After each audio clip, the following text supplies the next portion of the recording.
Perkenalkan, nama saya Wawan Rusman, praktisi pertanian terpadu dan tim konsultan ekofarming. Pada kesempatan ini saya akan membagi tips bagaimana caranya pemupukan dengan teknologi biopori.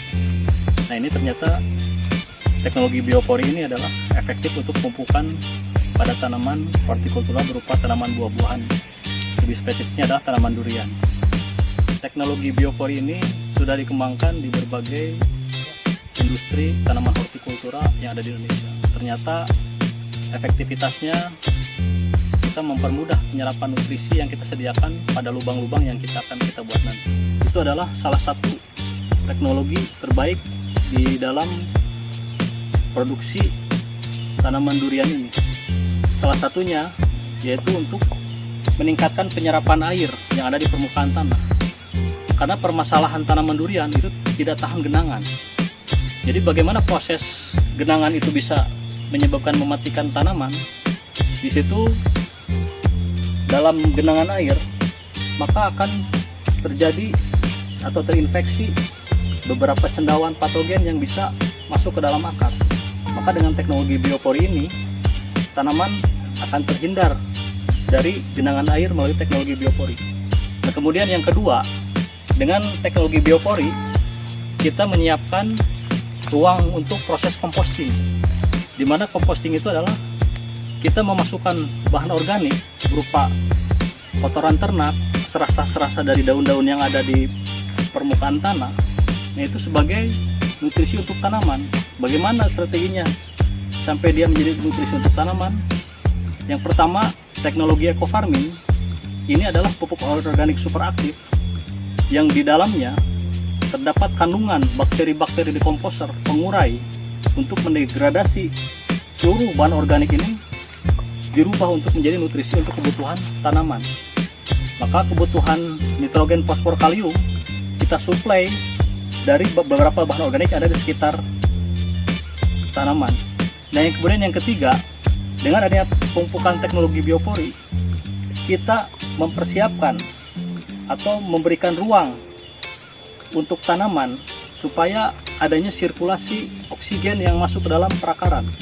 Karena perlu diingat, ciri tanaman yang baik atau ciri tanah yang subur adalah di dalamnya itu banyak pori-pori. Nah, di situ terdapat sirkulasi udara. Untuk teknologi biopori ini kita perlu mempersiapkan alat dan bahan. Pertama, di sini ada peralatan. Yang pertama adalah bor biopori. Bor biopori ini adalah standar nasional yang sudah dipakai di berbagai dinas pertamanan di seluruh kabupaten kota di Indonesia. Dengan ciri-cirinya mempunyai tiang yang tingginya 1 meter, kemudian handle pegangan ini 40 cm, kemudian diameter untuk lubang ini sekitar 10 cm. Nah, ini cukup untuk mensuplai bahan organik yang kita sediakan di dalam tanah. Kemudian alat yang lainnya kita sediakan di sini ada ember. Ember fungsinya yaitu untuk volume aplikasi dari penambahan biang untuk diaplikasikan ke setiap lubang tanam biopori.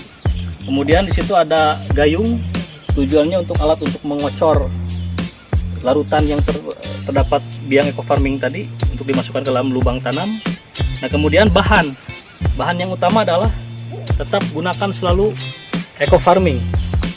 Ekofarming ini adalah pupuk organik superaktif, yaitu solusi pertanian sehat dan ramah lingkungan. Di dalamnya mengandung 13 unsur hara yang dilengkapi untuk kebutuhan tanaman dan bakteri serta cendawan superaktif yang siap membantu memproses degradasi atau dekomposisi berupa bahan organik untuk kesuburan tanaman. Kemudian bahan yang lainnya ini adalah air kelapa yang sudah dimix dengan tetes tebu atau perasan batang tebu. Nah, ini salah satu pelarut dari ekofarming itu sendiri. Kenapa dipilih air kelapa muda dan perasan air tebu? Karena dalam air kelapa itu mengandung yang namanya hormon pertumbuhan yang disebut sitokinin dan auksin.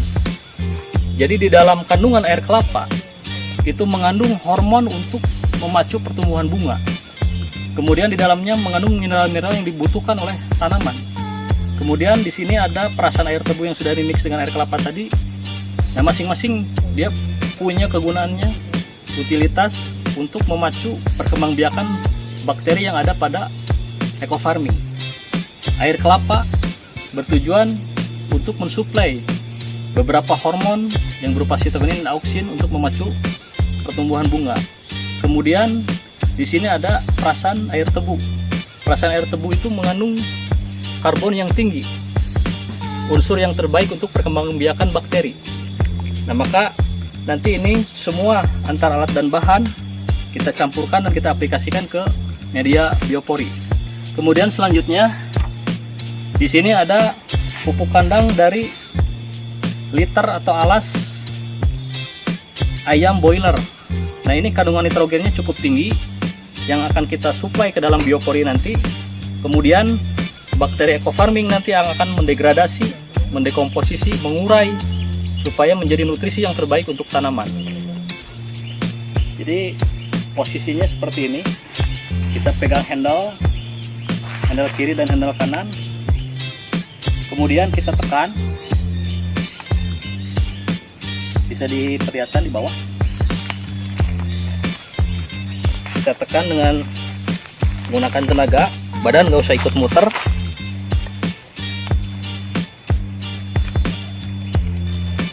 Kemudian perlu diperhatikan juga jarak dari pangkal untuk teknologi pemupukan biopori ini cukup 1 meter saja.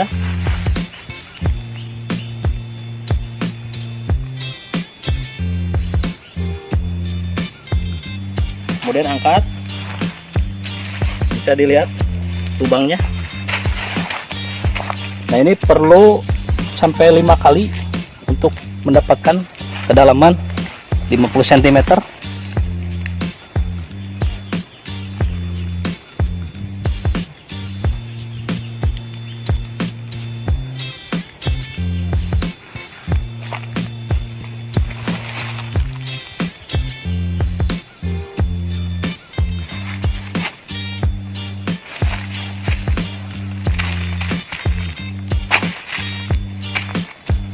Dalam pengaplikasian lubang biopori ini, kita di dalam satu pokok pohon durian itu cukup 4 titik saja dengan radius 1 meteran.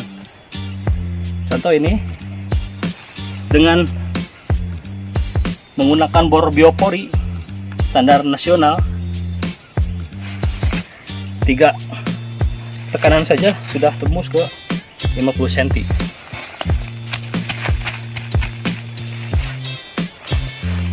Bisa diperlihatkan.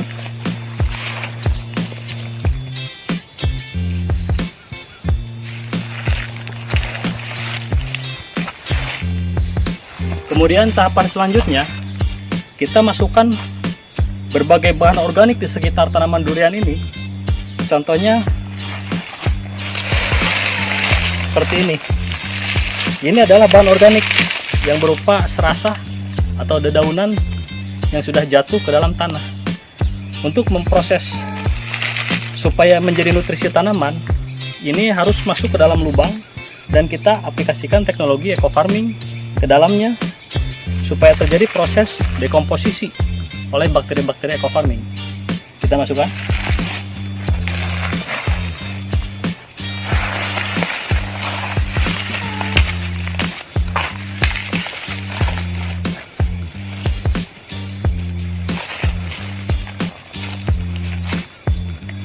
Kemudian tadi biang yang sudah dilarutkan dalam 10 liter air dan ditambahkan 1 kilo pupuk ayam boiler. Nah, kita masukkan dengan cara pengocoran 1 lubang plus bahan organik yang ada pada pupuk tadi, cukup 2 gayung saja.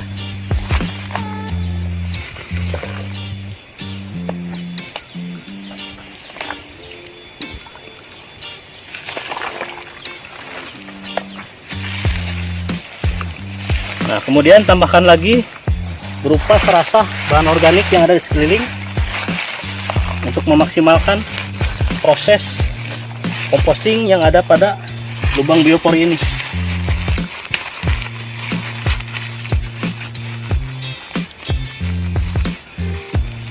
Nah, kemudian adakan pengulangan sampai 4 titik dengan radius 1 meter dari pangkal. Insya Allah nanti beberapa bulan ke depan kita perlihatkan hasil dari aplikasi teknologi biopori ini bagaimana selanjutnya.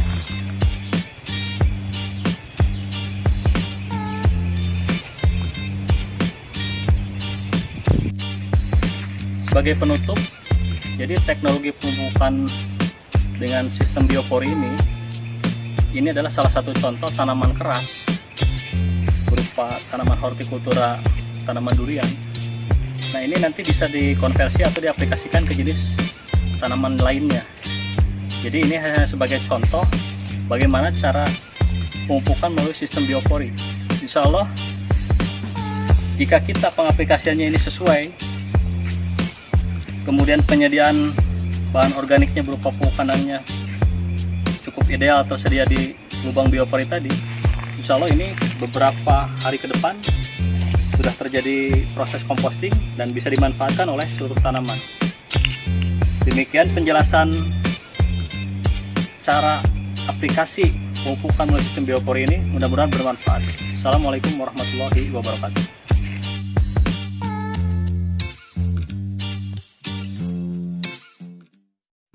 Terima kasih sudah menonton video YouTube saya, Haji Mak Munir Channel.